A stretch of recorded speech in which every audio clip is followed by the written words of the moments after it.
மன்னிப்பு கேட்டுக்கிறோம். அது வந்து காமனாக ஒரு ரைட்டராக யோசிச்சது. சத்தியமாக உங்களை நான் என்றைக்குமே நேசிக்கிட்டு இருக்கேன். நாங்களாம் நான் பார்த்துட்டேன் தலைவா. இங்கே பாருங்க, நான் தான் சொன்னேன்ல, ஒரு டைரக்டரோட நான் தலையிட மாட்டேன். உங்களை மன்னிப்பு கேட்குறேன், அது என் உரிமை. இவரோட கிரியேஷனில் போய் தலையிட முடியாது நடிகரா. உங்களுக்கு தெரியுமில்ல என்ன சொல்லுவாங்க, இவர் ஒரு டைரக்டர் இல்லை இவர் ஒரு டைரக்டர் அதனால தான் தலையிடுறாருன்னு எனக்கு ஒரு கெட்ட பேர் ஆகிட்டு நான் தலையிடுறதே இல்லை சார் எதுலையுமே. இப்போ நான் மன்னிப்பு கேட்குறது என்னுடைய சகோதரர்கள் நான் கேட்குறேன் உங்கள்கிட்ட. இல்லை அதே மாதிரி சிஎம் வந்து எங்கள் படத்தை பார்க்கணும், அதுக்கு நாங்கள் சி ஜோசப் விஜய் என்ற நான் அப்படின்னு எஸ்ஏசி சார் நானும் தான் உட்காந்துருக்கோம். அவர் அப்படியே அப்படி அந்த உணர்ச்சி வசப்பட்டு அவரே அந்த சாமி படத்தை பார்த்து அப்படின்னாரு. அப்படி தான் கிளைமேக்ஸ் வச்சுருந்தேன். அவர் சிஎம் ஆவாருங்கிறதே எனக்கு தெரியாது. இந்த கதை எழுதும்போது இந்த கதையை டிசம்பர் மாதம் நான் வந்து கதையை சொன்னது எஸ்எஸ் சந்திரசேகர் சார் அவருக்கு. அவருடைய இப்போ இடிச்சிட்டாங்க அந்த வீடு. அங்கே 5 நாள் அவரும் நானும் கிட்டத்தட்ட பல மணி நேரங்கள் இந்த கதையை நாங்கள் பேசியிருக்கோம், டிஸ்கஷன் பண்ணியிருக்கோம். மக்கள் தலைவான டைட்டிலே அவர் தான் கொடுத்தது. இப்போ சொல்கிறேன், விஜய் சார் சிஎம் ஆனோனையே முதல்ல போய் அண்ணா பெருமையாக இருக்குன்னு போய் வாழ் சொன்னவன் நான் தான். உங்களுக்கு தெரியும்னு நினைக்கிறேன், அதில் மீடியாவில் பார்த்துருப்பீங்க. நின்று நான் 5 நிமிஷம் பேசி வந்தேன். என்ன பேசுனேன் தெரியுமா, நான் ஒரு கட்சியில் வந்து கொள்கை பிரபுத்துவ செயலாளர் இருந்தாலும் உங்களை நான் எந்த இடத்துலையும் தவறாக பேசினது இல்லைனா எவிடன்ஸோடு நான் சொல்லுவேன் அப்படின்னேன். அதுக்கு என்ன சொன்னார் தெரியுமா விஜய் சார், நான் அதெல்லாம் பாலிடிக்ஸ் தான், அது அதோட மறந்துட வேண்டியதானே அப்படின்னாரு பெருமையாக. ஆனால் அந்த நேரத்தில் தாவேக்காவோட சேர்ந்த அத்தனை நண்பர்களும் இல்லை ஆமாம், அதே சமயத்தில் அன்றைக்கி தாவேக்கா சேர்ந்த அத்தனை ரசிகர்களும் அந்த மன்றத்தை சேர்ந்த இல்லைண்ணா சொல்லிடுறேன். தாவேக்கா அதாவது நான் சொன்னது ஓப்பனாக சொல்லிடுறேன். ஒவ்வொரு வீட்லேயும் விஜய் சார் இருக்கார் அப்படின்னு அவர் சொன்ன ஒரு இன்டர்வியூவை எலெக்ஷன் டயத்தில் ரவிமரியா விஜய்க்கு சப்போர்ட்டாக சொல்லியிருக்காருன்னு சொல்லி எல்லோரும் மீம்ஸாக போட்டாங்க. அது எல்லா விஜய் ரசிகரும் நான் இப்போ ஏடிஎம்கே பிரச்சாரம் பண்ண போகிறப்பலாம் தலைவா சூப்பர் இருக்கிறேன். இல்லை இவ்வளோ தூரம் பேசுகிறேன், இல்லை இப்படி சொல்கிறேன். இந்த கிளைமேக்ஸ் என்னன்னு எனக்கு தெரியாது, நான் இல்லை கிளைமேக்ஸில் உங்களுக்கு தெரியும். அப்போ நான் எம் நாட் ரெஸ்பான்ஸ், ஓகேவா? ஒவ்வொருத்தவங்களும் எனக்கு கை கொடுக்கும் போது நான் பல பிரிவுகளை உட்காந்து நின்றுருக்கேன் வாசலில். கை கொடுத்து சந்தோஷமாக ஓகே தலைவா சூப்பர் தலைவான்னு சொல்லுவீங்க. ஆனால் மறுநாள் விமர்சனத்தை பார்க்கும்போது நேற்று கொடுத்த கை தானாது, சிரிச்ச முகம் தானாதுங்கிற அளவுக்கு ஷாக் ஆகிடும். இன்றைக்கி அப்படி தான் படம் சூப்பர் தலைவா, எக்ஸ்ட்ரானரி தலைவா, வேறு லெவல் தலைவா, கிளைமேக்ஸ் எதிர்பார்க்கவே இல்லை தலைவான்னு எல்லாம் சொல்கிறீங்க. ஆனால் நான் விடிஞ்சு நைட்டு இப்படிலாம் தூங்க மாட்டேன். நீங்கள் நாளைக்கு என்ன சொல்ல போகிறீங்க, வச்சு செய்ய போகிறீங்களா வைக்காமல் செய்ய போகிறீங்களா எனக்கு தெரியல.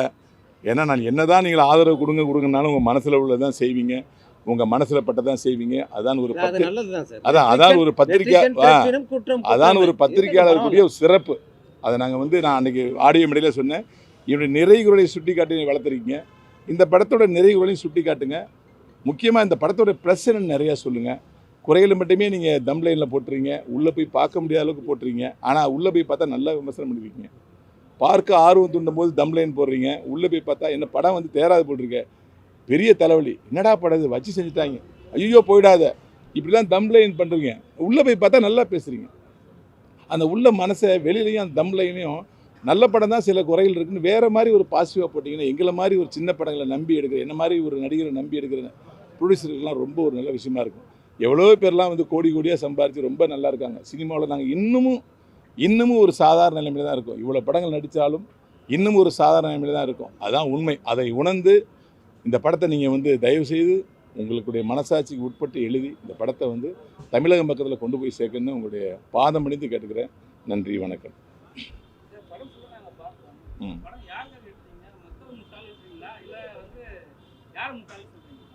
நீங்கள் எப்படி இந்த விமர்சனத்தை எடுத்து தான் போகிறீங்க, இது மக்கள் முட்டாள் நினைக்கிறாங்களா யாரை முட்டாள் நினைக்கிறாங்கன்னு. அதனால் நீங்கள் என்ன நினைக்கிறீங்க எழுதியிருக்கீங்க தலைவா. இப்போ நான் சொன்னால் தப்பாயிடும். ஆமாம்,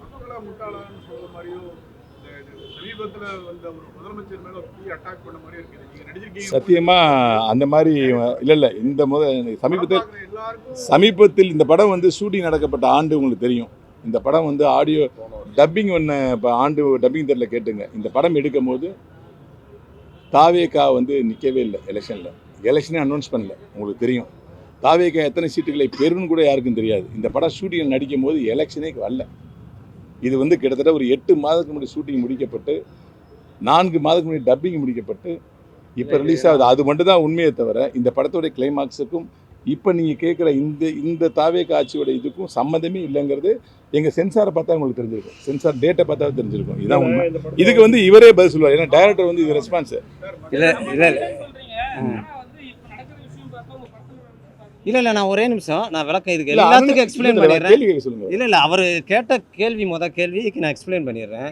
ஆக்சுவலாக வந்து இந்த கதையை வந்து ஒரு அவுட்லைன் யோசித்தேன். என்ன தெரியுங்களா, ஒரு நல்ல மனிதன் தேர்தலில் தோக்கடிக்கப்பட்டு அவரை தோக்கடிச்சு சாகடிச்சு எத்தனையோ பேர் நீங்களே சொல்லியிருப்பீங்க. விஜயகாந்த் சாரை சொல்லியிருப்பீங்க, காமராஜர் சார் சொல்லியிருப்பீங்க, பக்தாச்சலம் எவ்வளோ பேர் சொல்லியிருக்கீங்க, ஜீவா எத்தனையோ பேரை வந்து சொல்கிறீங்க, கக்கன் எல்லாத்தையும் சொன்னீங்க. அப்போ இதெல்லாம் எப்படி நடந்துச்சு? ஏன் அவங்க தோக்குறாங்க? மக்களை நான் முட்டாள்னு சொல்ல வரலை, ஏன் அவங்க தோக்குறாங்க அதுக்கு காரணம் சொல்லுங்கள். அதுக்கு ஒரு நீங்கள் சொல்லிட்டீங்கன்னா நான் அப்போ மக்கள் தான் இல்லை சரிங்க. அவங்க இவ்வளவு நல்ல சரி இவங்கெல்லாம் தோக்குறதுக்கு காரணம் சொல்லுங்கள். மக்கள் காரணம்னா அந்த மக்களை தான் இல்லை அந்த மக்களை வந்து நான் குற்றமாக சொல்லலை. என்னன்னா ஒரே ஒரு கருத்து, மக்கள் தான் காரணம். மக்கள் தீர்ப்பு தான் மகேஷன் தீர்ப்பு. ஜனநாயக நாடு, அவங்களோட இஷ்டம். அதுக்காக நீங்க ஓட்டு போட்டவங்க முட்டாள்னு சொல்லி கிளைமேக்ஸ் வச்சீங்களே, கருத்து இந்த ஆட்சியில் உள்ள ஆளு அது கிளைமேக்ஸ்ல ஒரு கவர்னர் மாளிகையில நீங்க தான் நடிச்சிருக்கீங்கன்னு நினைக்காது. மக்கள் தீர்ப்பை எப்படி சார் விமர்சனம் பண்ண முடியும்? இது வந்து எங்களுடைய கருத்து. பார்த்து நீங்க நாளைக்கு வாங்க, தியேட்டர்ல வாங்க, உங்களுக்கு தெரியும் என்ன சொல்லுவாங்க. அது ரைட்டு, மக்கள் என்ன சொல்கிறாங்களோ அதை இப்போ நம்ம ஏற்றுக்குருவோம். ஏன்னா சினிமாங்கிறது மக்கள் கருத்தை தான் நாம். ஆமாம், அப்போ மக்கள் என்ன சொல்கிறாங்களோ அதை ஏற்றுக்குறோம், ஒன்றும் பிரச்சனை இல்லை.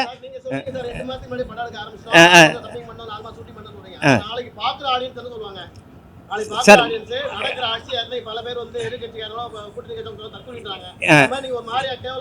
சார் இது வந்து சத்தியமாக சொல்லப்படுகிறேன், இது வந்து அவர் சிஎம் ஆவாருங்கிறதே எனக்கு தெரியாது. இந்த கதை எழுதும்போது இந்த கதையை டிசம்பர் மாதம் நான் வந்து கதையை சொன்னது எஸ் சந்திரசேகர் சார் அவருக்கு. அவருடைய இப்போ இடிச்சிட்டாங்க அந்த வீடு. அங்கே 5 நாள் அவரும் நானும் கிட்டத்தட்ட பல மணி நேரங்கள் இந்த கதையை நாங்கள் பேசியிருக்கோம், டிஸ்கஷன் பண்ணியிருக்கோம். மக்கள் தலைவான்னு டைட்டிலே அவர் தான் கொடுத்தது. இந்த கதையை பல கோணங்களில் பேசி ஒரே ஒரு இங்கே சொல்லிக்கிறேன், நான் ஸ்கிரிப்ட் பேப்பரை முடித்த உடனே அந்த கிளைமேக்ஸை சொல்கிறேன். சி ஜோசப் விஜய் என்ற நான் அப்படின்னொன்னே எஸ்ஏசி சார் நானும் தான் உட்காந்துருக்கோம். அவர் அப்படியே அப்படி அந்த உணர்ச்சி வசப்பட்டு அவரே அந்த சாமி படத்தை பார்த்து அப்படின்னாரு. அப்படி தான் கிளைமேக்ஸ் வச்சுருந்தேன். என்னன்னா ஒரு தலைவரை இழந்துட்டாங்க, அதாவது பேரை சொல்லக்கூடாது, மக்கள் தலைவரை ஒருத்தர் இறந்துட்டாங்க. இளைய தலைவராக ஒரு நல்ல மக்கள் யார் எந்த நல்லவனை தோக்கடிச்சாங்களோ அந்த மக்களை ஏமாற்றி ஒரு நல்லவனை உட்கார வைக்கணும். ஆனால் ஹீரோவை கிடையாது, எத்தனையோ நல்லதை செஞ்சுக்கிட்டு ஒரு மூலையில் இருக்கிற ஒரு மனுஷனை உட்கார வைக்கணும். அந்த நல்லவன் அந்த மூலையில் உட்காந்துருக்கிறவனை உட்கார வைக்கிறது தான் இங்கே கிளைமேக்ஸு. சூழல் சந்தர்ப்பங்கள் சில மாறிடுச்சு. மாறும்போது அப்போ இதுக்கு என்னடா நம்ம கிளைமேக்ஸ் வைக்கிறது அப்படின்ட்டு முடிவு பண்ணி இந்த கிளைமேக்ஸை வச்சேன்.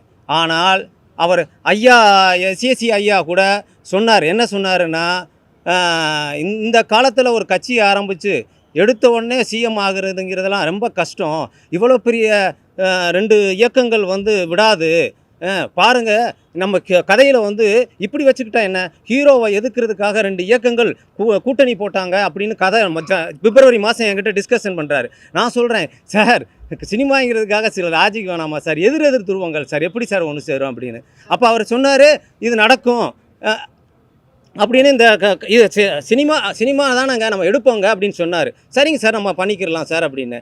ஆனால் சத்தியமாக இந்த கிளைமேக்ஸு இவர் சிஎம்மாக ஜோசப் விஜய் அப்படின்னு நான் அந்த ஸ்கிரிப்ட் பேப்பரை படிக்கும்போது அவர் அவ்வளோ தூரம் உணர்ச்சி வசப்பட்டார். உணர்ச்சி வசப்பட்டது என் ஸ்கிரிப்டில் நான் சொன்னப்போ தான்.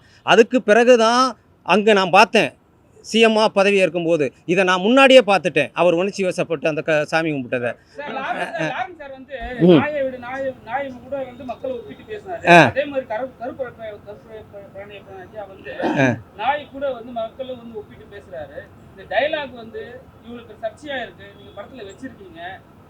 இல்லை புரியலை எனக்கு, என்ன சொல்கிறீங்க?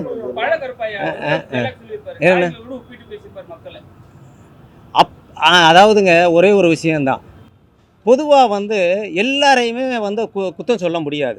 அது சில தவறுகள் பண்ணும்போது நம்ம யதார்த்தமாக பேசுகிறோம், இப்படியெல்லாம் இருக்காங்களே ஓட்டை வாங்குறாங்களே. இப்போ நீங்களே சொல்லுவீங்க, குவார்ட்டருக்கு ஓட்டை வாங்குறான், காசுக்கு ஓட்டு வாங்க. நியாயம் பேசுகிறான். உண்மையை சொல்லணும்னா நியாயம் பேசுகிற மக்கள் திருந்த மாட்டேங்கிறாங்க. அவங்களே போய் 1000 ரூபா வாங்கிடுறாங்க. புரியுதுங்களா? நம்ம நியாயம் பேசுவோம், மேடையில் பேசுவோம், 1000 ரூபா போய் அவனே வாங்கிடுறான். அப்போ தனி மனிதன் தன்னைத்தானே கட்டுப்படுத்தலைன்னா ஒன்றுமே பண்ண முடியாது. அதைத்தான் நான் சொல்ல வர்றேன். மக்களை நான் குறை சொல்லலை. சொல்லுங்க சார். அவருக்கு என்ன ராஜா கார்த்திகேயனை கேளுங்க. இல்லை நான் பொதுவாக யாரையுமே மீன் பண்ணல. நல்லவங்கெல்லாம் தோத்துக்கிட்டு இருக்காங்க அப்படின்னு தான் நான் சொல்கிறேன். அப்படி கிடையாது. அதாவது நான் என்னுடைய கதையை வந்து நீங்கள் இந்த நிகழ்கால அரசியலை நீங்கள் மையப்படுத்தாதீங்க. நான் கக்கன், ஜீவா இல்ல கேள்வி அப்படி இல்ல இல்ல சார். நீங்க கேக்குற கேள்வி ரைட் தலைவா. படம் இன்னைக்கு தான் இல்ல இப்பதான் படம் எடுத்துறோம். கதை எழுதின காலம் வேற, ரிலீஸ்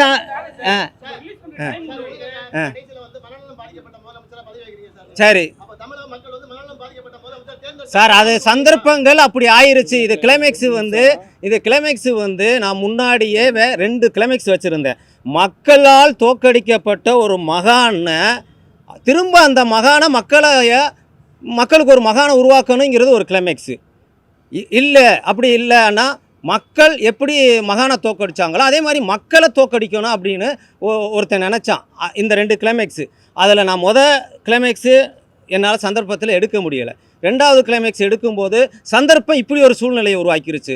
நான் இதை எனக்கு சென்சார் அதிகாரி படம் பார்த்துட்டு அப்படி ஐஏஎஸ் அவர் சொன்னார், என்னங்க இந்த கால சூழலுக்கு ஏற்ற மாதிரி அமையுதே அப்படின்னாரு. சார் அப்படி இல்லை சார், நான் என் ரசஸெல்லாம் காட்டுறேன். நான் எலெக்ஷன் அறிவிக்கிறதுக்கு முன்னாடியே என் படம் ஷூட்டிங் ஃபுல்லாக முடிஞ்சிச்சு. இது எப்படி நடந்துச்சுன்னே தெரியும் சார். நீங்கள் இல்லை இருங்க சார். இல்லை இந்த படம் சார் 10 லட்ச ரூபா கொடுப்பீங்களா? நீங்கள் 10 லட்ச ரூபா கொடுப்பீங்க சார். ஒரு வண்டி கடை வச்சுருந்தா 10,000 ரூபா கொடுக்குறான் கடன். சினிமாவுக்குன்னு போனால் 100 ரூபா கூட கொடுக்க மாட்டேங்கிறான். எப்படி நான் மாற்றுவேன்? எனக்கு மாற்றணும்னு ஆசை தான். ராதா ரவி சாருக்கு கேளுங்க சார், இப்படி ஒரு சம்பவம் நடந்துருச்சு, கிளைமேக்ஸை மாற்றிடலாமா சார்? நான் ஒரே ஒரு விஷயம் சார், அதாவது இன்றைக்கி இருக்கிற சிஎம்மை வந்து நான் வந்து தப்பாக சொல்லலை. நான் அவர் அழகு பார்த்தவன், அழகு பார்த்தவன். இந்த கதை வந்து சிஎம் சாருக்கே தெரியும். அதே நேரத்தில் இன்றைக்கி மீனவத்துறை அமைச்சராக இருந்தவர் தான் அந்த பாட்டிலுக்கு 10 ரூபா நடிக்க வேண்டியது. அவர் என் ஆஃபீஸில் அவரும் நானெல்லாம் டிஸ்கஷன் பண்ணியிருக்கோம் இந்த கதையை. சூப்பர், இந்த இதில் நான் எங்கேயோ போவேன் அப்படின்லாம் சொன்னவர். ஏன்னா அவங்களுக்கெல்லாம் இந்த கதை தெரியும். ஆனால் அவர் சிஎம் ஆனது என்ன, இது எதாச்சியாக நடந்தது, கிளைமேக்ஸும் எதாச்சியாக நடந்தது.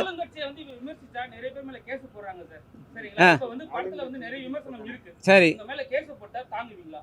சார், அதை வந்து கலைஞன் என்னுடைய 25 வருடம் சினிமாவுக்காக அர்ப்பணிச்சிட்டேன். கல்யாணம் காட்சி பண்ணலை, வாழ்க்கை என்னுடைய பழகிய நாட்கள், 3ஆம் மனிதன் 2 படத்தை எடுத்து இதே பத்திரிக்கையாளர்கள் தான் வந்திருக்கீங்க. சொத்தவே அழிச்சிட்டேன், ஏன்னா எல்லாத்தையும் இழந்துட்டேன். இந்த சினிமா தான் என் உசுறு, சரிங்களா? அந்த சினிமாவில் இருந்து வந்தவர் தான் சிஎம் சார். அதனால் இது வந்து படைப்புகள், கலை, இதை வந்து அவர் பெருசாக எடுத்துக்கிற மாட்டார். புரியுதுங்களா? அப்படியெல்லாம் கிடையாது.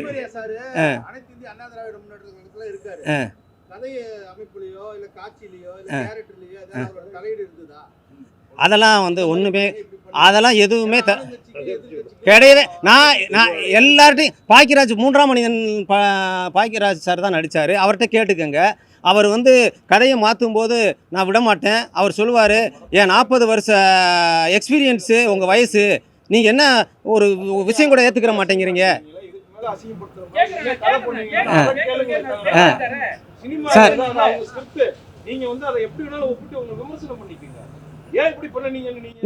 இல்லை நான் ஒரே ஒன்று விஷயம் சார். இல்லை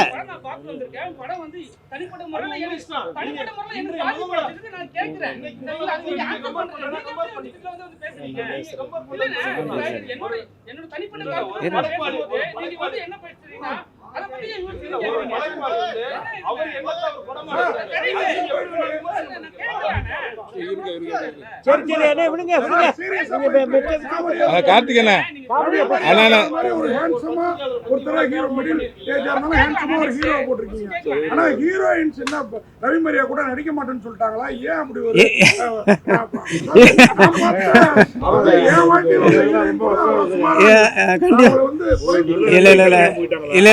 ப்ரொமோஷன் கூட வரல.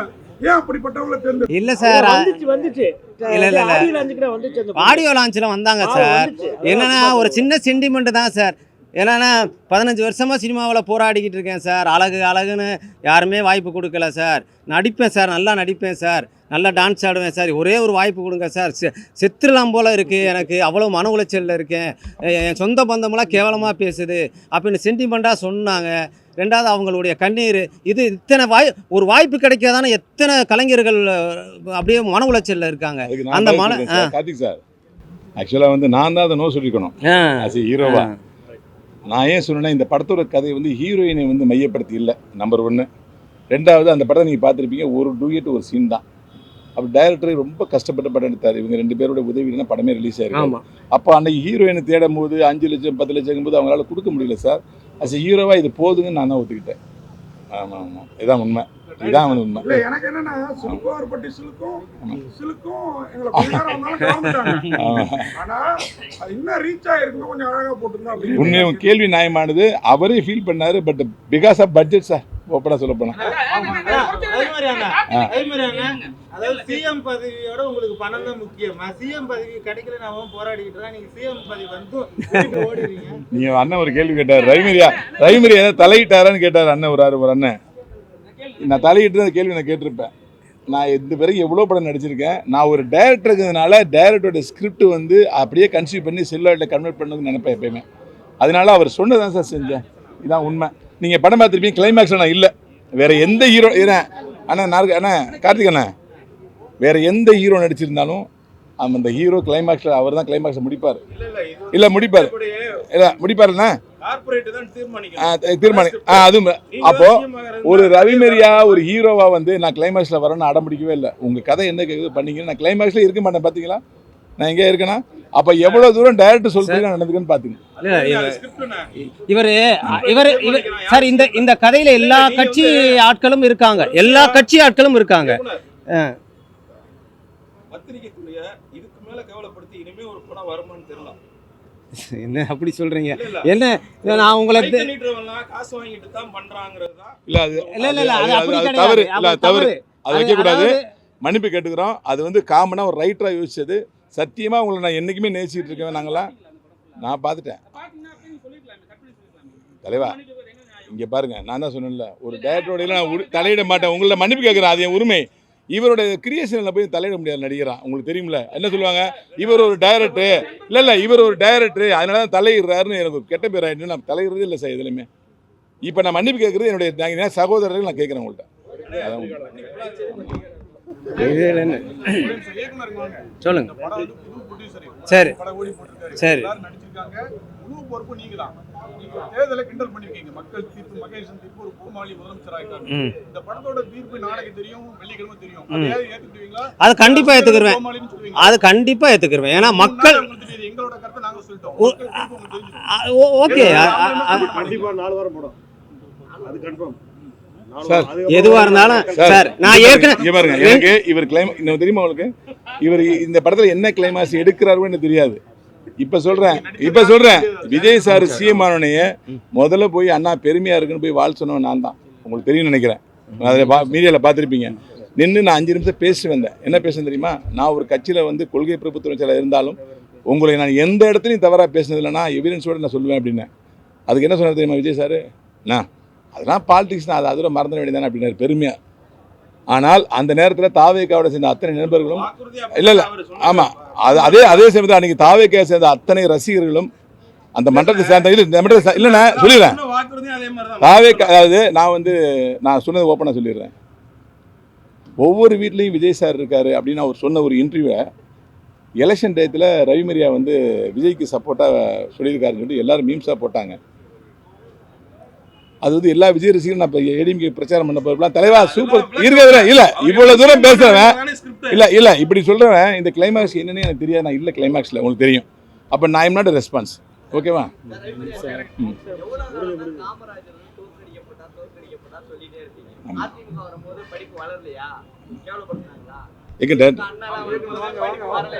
என் நடிப்பு ஏதாவது குறை இருந்தா சொல்லுங்க. இல்லை இல்லை இல்லை அதாவது அதாவது இல்லை இல்லை காமராஜ்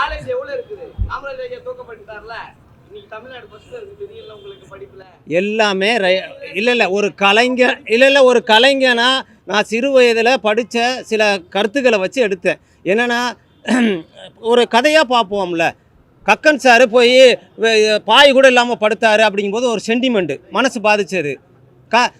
இந்த மாதிரி இந்த பாதிப்பு தான் இந்த படம், வேறு ஒன்றும் இல்லை. நல்ல விஜயகாந்த் சார் வந்து இறந்தப்ப ஒரு மனசு பாதிச்சது. ஏன்னா இவங்கெல்லாம் வந்து இப்போ எப்படி இப்படி அந்த பாதிப்பு தான் இந்த படம், வேறு ஒன்றும் இல்லை. அதே மாதிரி ஒரே ஒரு விஷயந்தான், இது வந்து இந்த ஆளுங்கட்சியை நாங்கள் இது பண்ணி எடுக்கலை, இது அப்படி கிடையாது, அப்படி கிடையாது.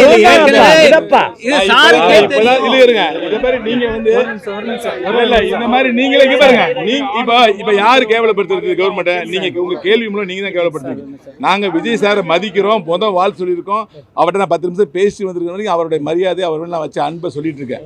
நான் அன்புங்கிறது குஷி படத்தில் நான் அசிஸ்டன்ட் டைரக்டர் ஜில்லாவில் நடிக்கிற வரைக்கும் நான் அவரோட தொடர்பு வச்சுருக்கேன். எனக்கு அவருக்கு நட்பு பெருசு. என்னை முதல் டைரக்டர் ஆகணும் துடிச்சர் அவர். ஜெராக்ஸ்னு ஒரு கதை எழுதி இந்த ஃபஸ்ட்டு டெவலப் பண்ணால் இதுதான் பண்ணுவேன்னு என்னை காரில் வச்சு சுத்தனவர் அவர். அந்த அன்பு எனக்கு இன்னும் குறையல. ஆனால் நீங்கள் தான் தப்பாக கேள்வி கேட்குறான்னு நினைக்கிறேன். இந்த மாதிரி திருப்பி அதை கேட்கும்போது நான் அப்படி பண்ணவே இல்லையே. சார் ஒரே நிமிஷம் சார், ஒரே நிமிஷம். நான் ஏற்கனவே அரசியலில் தானுங்க இருக்கேன். ஏடிஎம்கேல நட்சத்திர பேச்சாளர். ஏன் மாறப்போறே சார் இதில் நான் ப்ரொடியூசரு. என்னை பொறுத்தளவு நான் எந்த அரசியல் கட்சியிலையும் இல்லை. இன்றைக்கி விஜய் சாரோட தலைமையில் இருக்கேன். நான் போய் 15 மினிஸ்டராக ஜெயிச்சோன்னே நான் தான் போய் சால்வ் போட்டுட்டு வந்தேன். ஏன்னா எனக்கு அரசியல் தெரியாது, அதெல்லாம் இல்லை. இதில் ஒரு சில காமெடிகளாக இருந்தது. நானும் ஒரு சிலது வந்து டைரக்டர்கிட்ட பேசி அதில் நிறைய குறைச்சிட்டோம். இந்த படம் வந்து முழுக்க அரசியலுக்கு முன்னாடி எடுக்கப்பட்ட படம். மக்களில் ஒருத்தனை எலெக்ஷனுக்கு முன்னாடி எடுக்கப்பட்ட படம். நீங்கள் அந்த டேட்டெல்லாம் பார்த்துக்கங்க. அதாவது இந்த படம் எலெக்ஷனுக்கு முன்னாடியே நம்ம ரிலீஸ் பண்ணணுன்றதுக்கோசரம் நான் டைரக்டர்கிட்ட நிறைய தடவை பேசினேன். டைரக்டரோட அந்த ஸ்லோனால் முடியலை. ஆனால் இந்த எலெக்ஷனுக்கு முன்னாடியே ஒரு 10-20 நாள் முன்னாடி படம் முடிஞ்சு போச்சு. அதனால் தலைவர் விஜய் அவர்களையும் சரி, யாரையுமே சரி, இந்த படத்தை பொறுத்தளவு தலைவர் விஜய் அவர்களை யாரும் எதுவும் பண்ணலை, எதுவும் செய்யலை. எல்லாரும் இந்த படத்தை ரசிக்கணுன்றதை எடுத்திருக்கேன். மனுஷி தமிழ்நாட்டு மக்களையோ இல்லை எந்த அரசியல்வாதம் இருந்தாலும் சரி அவங்களை கொச்சப்படுத்துவதற்கான படம் இது கிடையாது. அதனால் நீங்கள் இதில் இருக்கிற இதை ஒரு காமெடியாக எடுத்துக்காங்க.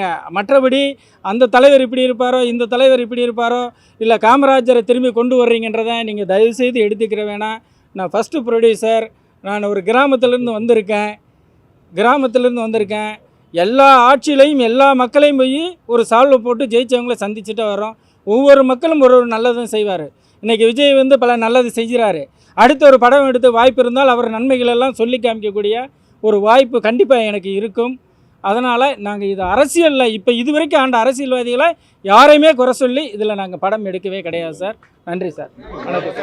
நன்றி சார். இல்லை அதே மாதிரி சிஎம் வந்து எங்கள் படத்தை பார்க்கணும், அதுக்கு நாங்கள் என்ன மாதிரி எளிய கலைஞனை வாழ வைக்கும் தெய்வங்கள் நீங்கள். இந்த படம் வந்து ரொம்ப சிரமப்பட்டு ரொம்ப கஷ்டப்பட்டு எடுத்திருக்கோம்.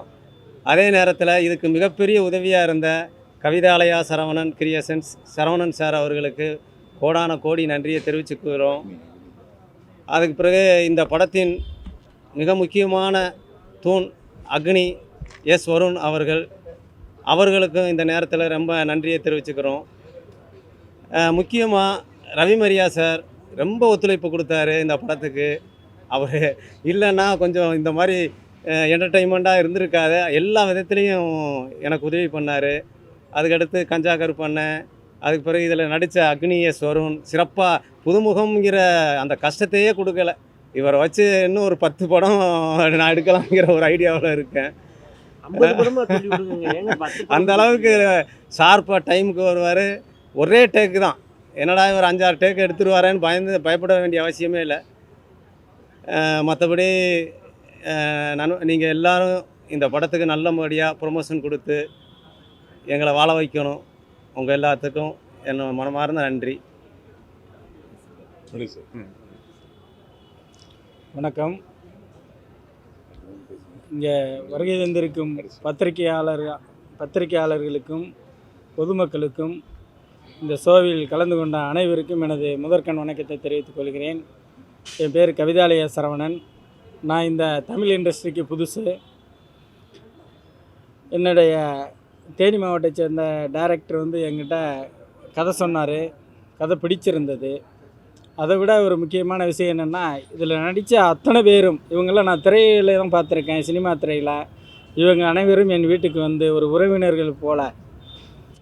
அந்த டைம் ஒரு 4 மணி நேரம்னா 4 மணி நேரன்றது இல்லாமல் அவங்க அந்த ஒரு அந்த ஃபுல்லாக முடிகிற வரைக்கும் 4:30 மணி 5 மணி நேரம் கூட ஆகிருக்கும். அதுக்கெல்லாம் இருந்து பொறுமையாக இந்த நடிகர்கள் புது ஒரு தயாரிப்பாளருக்கு உதவி செய்யணுன்ற ஒரு எண்ணத்தில் நல்லா பண்ணியிருக்காங்க. கண்டிப்பாக எங்களை மாதிரி சிறிய ப்ரொடியூசர்களுக்கு, தயாரிப்பாளர்களுக்கு, புதுசாக வந்திருக்க ஒரு நடிகர் முதலமைச்சராக இருக்கார். அவர் எங்களுக்கு கண்டிப்பாக இந்த மாதிரி தயாரிப்பாளர்களுக்கு உதவி செய்வார் என்ற நம்பிக்கை முழுசாக இருக்குது. இதை கஷ்டப்பட்டு எடுத்தாலும் கூட நல்லபடியாக வந்திருக்குன்னு நினைக்கிறேன். எல்லாத்துக்கும் ஒத்துழைப்பு தந்து நீங்கள் தான் செய்யணும். நன்றி, வணக்கம். எல்லாருக்கும் வணக்கம். நான் அக்னி எஸ் வருண். இந்த மக்கள் தலைவா படத்தில் கதாநாயகனாக நடிச்சிருக்கிற ரவிமரியா சாரோட நண்பனாக நான் நடிச்சிருக்கேன். இது என்னோட முதல் படம். இந்த படத்தில் தான் நான் ராம்தேவ் சார் என்னை அறிமுகப்படுத்தியிருக்காரு. எனக்கு இந்த அறிமுகத்தை கொடுத்ததுக்கு முதல்ல அவருக்கு நான் நன்றி சொல்லணும். அது இல்லாமல் ஒரு படம் எடுக்கும்போது எவ்வளோ சிரமங்கள் வரும், எல்லாருக்கும் தெரிஞ்சது தான். பொருளாதார ரீதியான சிரமங்கள் எல்லாம் இருக்கும். அந்த சிரமங்கள்லாம் எதுவுமே எங்களுக்கு தெரியப்படுத்தாமல் ஒற்றை ஆளாக இந்த படத்தை தயாரித்து இன்னைக்கு வெளியீடு செய்கிற கவிதாலயா சரவணன் கிரியேஷன்ஸ் சரவணன் சார் அவர்களுக்கு என்னோட நன்றியை தெரிவிச்சுக்கிறேன். எனக்கு இந்த நடிப்பதற்கான வாய்ப்பு கொடுத்து ராதாரவி சார் மாதிரியான வாழுகின்ற, அதாவது லெஜெண்டுன்னு சொல்லுவோம் தெரியுங்களா, அப்படிப்பட்ட ஒரு நடிகரோடு நான் ஸ்க்ரீன் ப்ரெசன்ஸை ஷேர் பண்ண வச்ச ராம்தேவ் சாருக்கு என்னோட நன்றியை தெரிவிச்சுக்கிறேன். நன்றி, வணக்கம்.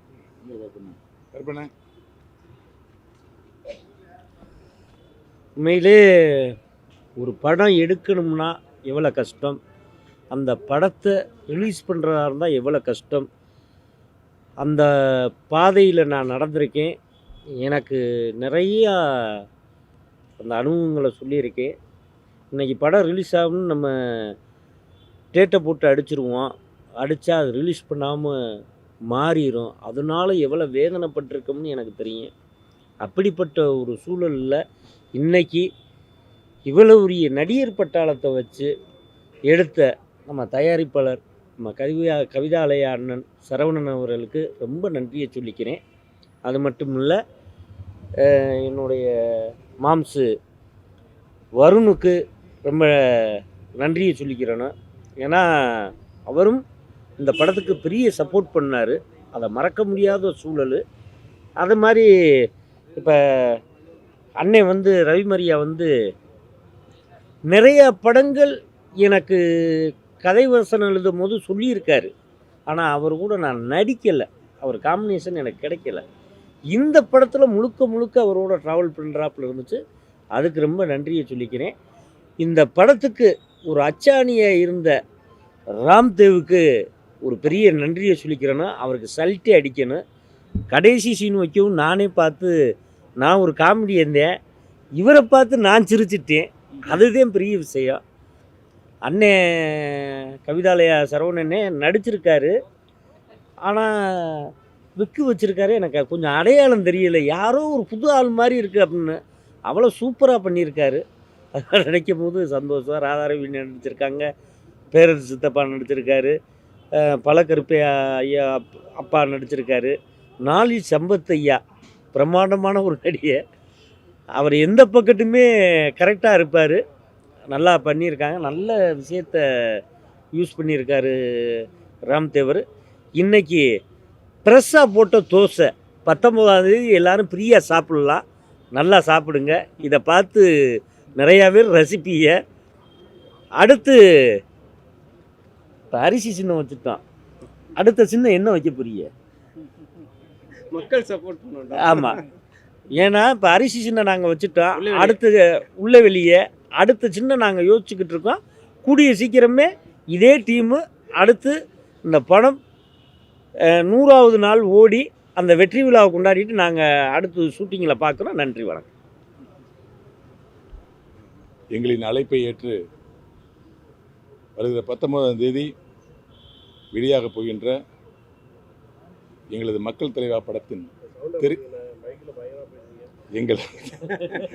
எங்கள் அழைப்பை ஏற்று அரசியல் போதுமான பேச்சு எங்கள் அழைப்பை ஏற்று வருகிற 19ஆம் தேதி வெள்ளிக்கிழமை தமிழகமெங்கும் வெளியாகக்கூடிய எங்களது மக்கள் தலைவா திரைப்படத்திற்கு திரைமுன்னேற்றத்துக்கு வந்திருந்த அத்தனை என் பாசமான, என் அன்பிற்குரிய, நட்பிற்குரிய பத்திரிகை நண்பர்களுக்கும் இணையதள வலைத்தள நண்பர்களுக்கும் என்னுடைய மனமார்ந்த நன்றியை தெரிவிச்சுக்கிறேன்.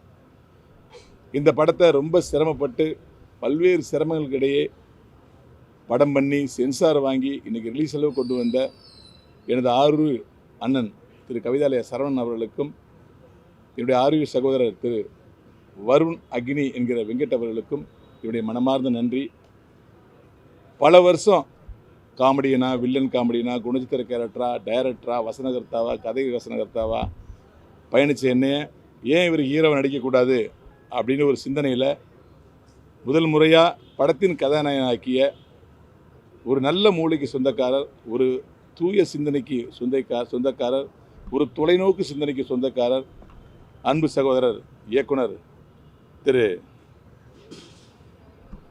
என்னுடைய அன்பு சகோதரர் அவர்களுக்கும் என்னுடைய மனமார்ந்த நன்றியை தெரிவிச்சுக்கிறேன். என் கூட நடித்த அன்பு அண்ணன் நடிகவேல், என்னுடைய உடன்பரவா சகோதரர் எம்.ஆர். ராதாரவீரன் அவர்களுக்கும், அவரோடு சேர்ந்து நடித்த நாஞ்சில் செம்பத்திரன் அவர்களுக்கும், பல கருப்பையானன் அவர்களுக்கும், என்னுடைய நண்பராக நடித்த என் பாசமிகு கஞ்சா கருப்பன் அவர்களுக்கும், வருண் அவர்களுக்கும், என்னுடன் சேர்ந்து ஹீரோயின் நடித்த அந்த சகோதரிக்கும் என்னுடைய மனமார்ந்த நன்றியை தெரிவிச்சுக்கிறேன். இந்த படத்தை ஏதோ ஒரு 10ஓட 11 படம், சின்ன படம் அப்படின்னு எழுதிடுவாங்க, சொல்லிடுவாங்க அப்படின்னு எல்லாருமே பயமுறுத்தினாங்க. ஒவ்வொருத்தவங்களும் எனக்கு கை கொடுக்கும் போது நான் பல பிரிவுகளை உட்காந்து நின்றுருக்கேன் வாசலில். கை கொடுத்து சந்தோஷமாக ஓகே தலைவா, சூப்பர் தலைவான்னு சொல்லுவீங்க. ஆனால் மறுநாள் விமர்சனத்தை பார்க்கும்போது நேற்று கொடுத்த கை தானாது, சிரிச்ச முகம் தானாதுங்கிற அளவுக்கு ஷாக் ஆகிடும். இன்றைக்கி அப்படி தான் படம் சூப்பர் தலைவா, எக்ஸ்ட்ரானரி தலைவா, வேறு லெவல் தலைவா, கிளைமேக்ஸ் எதிர்பார்க்கவே இல்லை தலைவான்னு எல்லாம் சொல்கிறீங்க. ஆனால் நான் விடிஞ்சு நைட்டு இப்படிலாம் தூங்க மாட்டேன். நீங்கள் நாளைக்கு என்ன சொல்ல போகிறீங்க, வச்சு செய்ய போகிறீங்களா, வைக்காமல் செய்ய போகிறீங்களான்னு எனக்கு தெரியல. ஏன்னா நான் என்ன தான் நீங்கள் ஆதரவு கொடுங்கனாலும் உங்கள் மனசில் உள்ளதான் செய்வீங்க, உங்கள் மனசில் பட்டதான் செய்வீங்க. அதான் ஒரு அதான் ஒரு பத்திரிக்கை, அதான் ஒரு பத்திரிகையாளருக்குரிய ஒரு சிறப்பு. அதை நாங்கள் நான் அன்றைக்கி ஆடியோ மீடியில் சொன்னேன், என்னுடைய நிறைகுறலை சுட்டி காட்டி வளர்த்துருக்கீங்க. இந்த படத்தோட நிறைகுறலையும் சுட்டி காட்டுங்க. முக்கியமாக இந்த படத்தோட ப்ளஸ் என்ன நிறையா சொல்லுங்கள். குறைகளை மட்டுமே நீங்கள் தம் லைனில் போட்டுறீங்க, உள்ளே போய் பார்க்க முடியாத அளவுக்கு போட்டுறீங்க. ஆனால் உள்ளே போய் பார்த்தா நல்லா விமர்சனம் பண்ணிருக்கீங்க. பார்க்க ஆர்வம் தூண்டும் போது தம் லைன் போடுறீங்க, உள்ளே போய் பார்த்தா என்ன படம் தேராது போட்டிருக்க, பெரிய தலைவலி, என்னடா படம் இது வச்சு செஞ்சுட்டாங்க, ஐயோ போயிடாத, இப்படிலாம் தம் லைன் பண்ணுறீங்க. உள்ளே போய் பார்த்தா நல்லா பேசுகிறீங்க.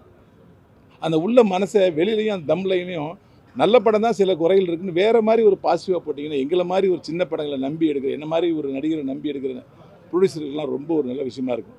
எவ்வளோ பேர்லாம் கோடி கோடியாக சம்பாரித்து ரொம்ப நல்லா இருக்காங்க. சினிமாவில் நாங்கள் இன்னமும் ஒரு சாதாரண நிலைமையில் தான் இருக்கும். இவ்வளோ படங்கள் நடித்தாலும் இன்னும் ஒரு சாதாரண நிலைமையில் தான் இருக்கும். அதுதான் உண்மை. அதை உணர்ந்து இந்த படத்தை நீங்கள் தயவுசெய்து உங்களுடைய மனசாட்சிக்கு உட்பட்டு எழுதி இந்த படத்தை தமிழக பக்கத்தில் கொண்டு போய் சேர்க்கணுன்னு உங்களுடைய பாதம் அணிந்து கேட்டுக்கிறேன்.